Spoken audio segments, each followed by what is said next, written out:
All four of these crises are worsened, if not caused, by the fifth, an underlying economic crisis.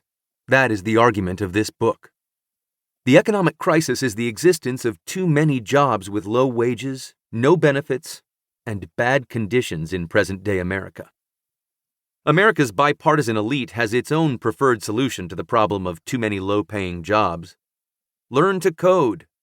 That trite phrase became a bitter joke during the Great Recession of the 2010s.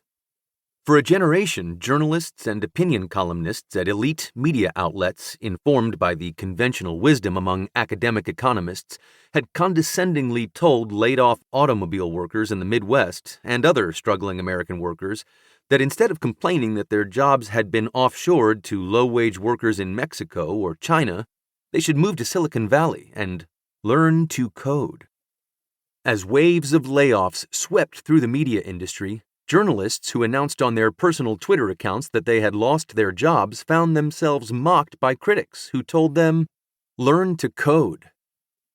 The learn to code cliché persists because it is shorthand for the dominant way that America's elite thinks about work and wages in the United States.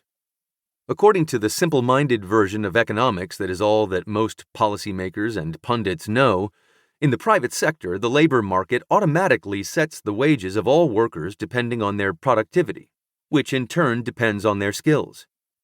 Hedge fund managers and corporate executives who earn 1,000,000 times more than janitors have skills that are valued by impersonal, competitive markets vastly more than our janitorial skills. This is a myth. It could be called a lie if it were not for the fact that its beneficiaries, including those hedge fund managers and corporate executives, devoutly believe this theory that happens to justify their high incomes. The truth is less flattering to the economic elite. Society would collapse if all low-paid workers in healthcare, retail, waste management, and service industries upskilled for jobs in the knowledge industry. In reality, wages are determined largely by the relative bargaining power of workers and employers. And right now, that bargaining power is at an all-time low. Worker bargaining power in the United States did not die because of globalization or technological innovation. American worker power was murdered by American business and its allies among American politicians and policymakers.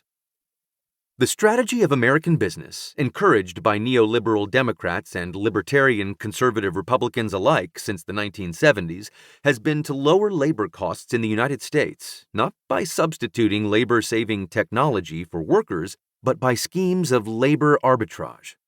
Offshoring jobs in some sectors when possible to poorly paid workers in other countries, and substituting unskilled immigrants willing to work for low wages in other sectors, like meatpacking and construction, and farm labor, and commercial and residential cleaning. American business has also driven down wages by smashing unions in the private sector, which now have fewer members, a little more than 6% of the private sector workforce, than they did under Herbert Hoover. Another wage-suppressing tactic of American business is replacing full-time employees with benefits with part-time contractors or gig workers with lower wages and no benefits. The result of deunionization, offshoring of industry, and mass low-wage immigration has been the growth in the United States of a category of workers known as the working poor, who are paid too little to survive without dependence on means-tested public assistance or welfare programs like food stamps and housing vouchers.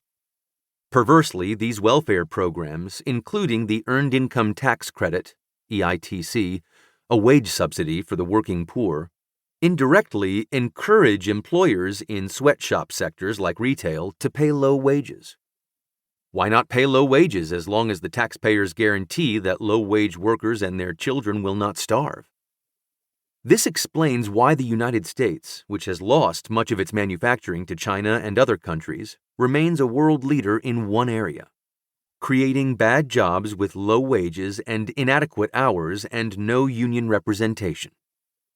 Since the 1960s, as a share of private sector non-supervisory jobs, goods-producing jobs that once provided steady jobs at good wages have shrunk from 42% to 17%. Their share of the private sector workforce has been replaced almost exactly by job growth in service.